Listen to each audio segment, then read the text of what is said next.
The screams echoed through the sorority house, the walls shook, and the girls who survived would say one thing for the rest of their lives. It happened so fast, no one saw him coming.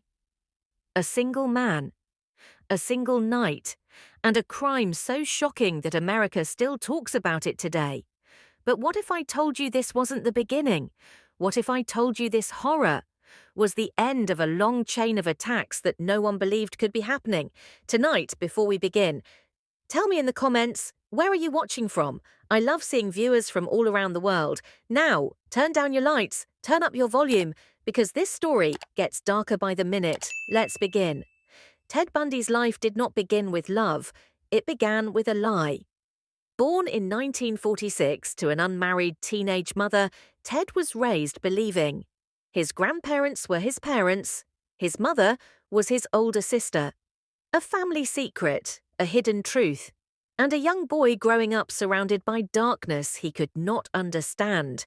But here's the part no one knew. Ted's grandfather had a violent temper. He hurt animals, he controlled everyone in the house, and he taught Ted something dangerous.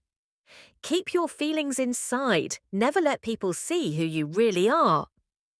This would later become Ted's deadliest weapon, and this secret was only the first. Asterisk because when Ted turned 14, he made a discovery that would change everything. One day, teenage Ted found his birth certificate. He stared at it, confused, then angry, then silent. His entire life was fake. His family had lied to him. His identity was a secret even to him. Experts later said that this moment may have twisted Ted forever. But Ted didn't explode, he didn't scream, he didn't ask questions. He learned something more powerful: to hide his emotions, to lie, to pretend, to perform. And soon, he would become so good at pretending that people would trust him with their lives. Ted went to the University of Washington.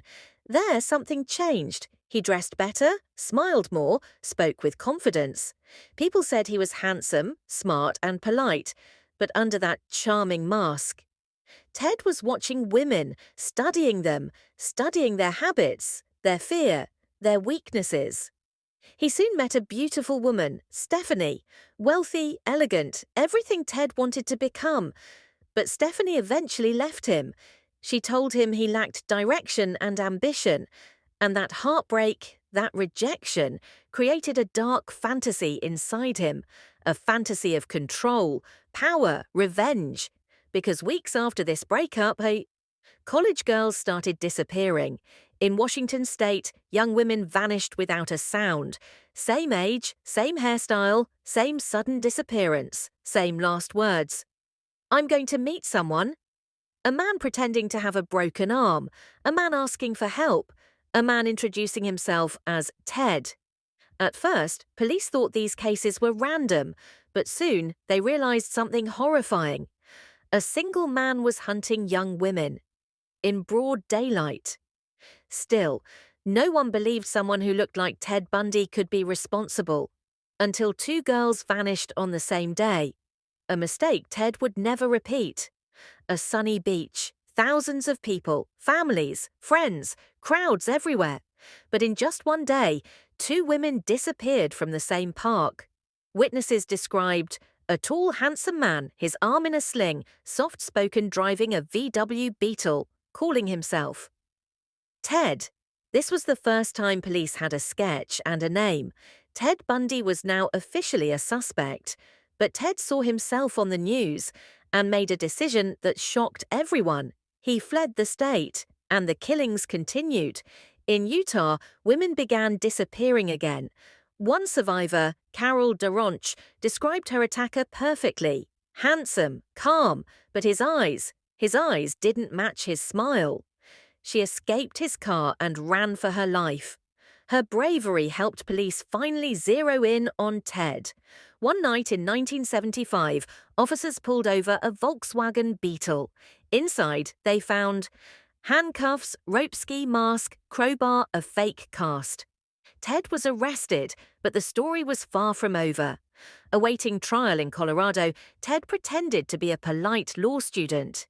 He gained the guards' trust. Then one day, he jumped out of a courthouse window and ran into the mountains. He was caught days later. But his second escape? Ted starved himself until he could squeeze through a hole in the jail ceiling. He crawled into the jailer's apartment, changed clothes, and walked right out the front door. No one noticed for hours. He was free. And he became more violent than ever. Ted Bundy arrived in Florida under a fake name.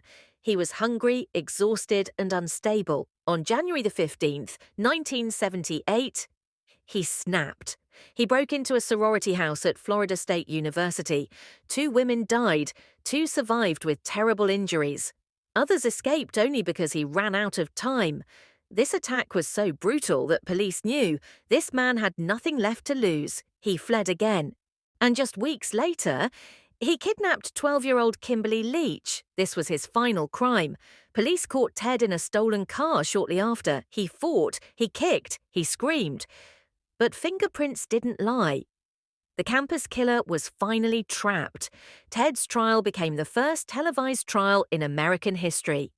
Millions watched as he smiled at the camera, played the victim, flirted with reporters, acted as his own lawyer. But behind that confidence, he was losing. Ted Bundy was found guilty and sentenced to death. Facing the electric chair, Ted confessed to killing more than 30 women. Experts believe the real number may be over 100. On January 24, 1989, he was executed in Florida.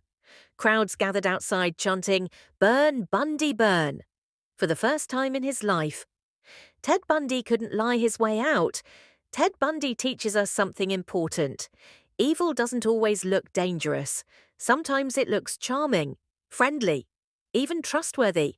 Stay alert, stay aware, and trust your instincts. If you found this story deep, chilling, or eye-opening, hit like, subscribe, and tell me in the comments where you're watching from. There are more true crime stories coming. And you don't want to miss the next one.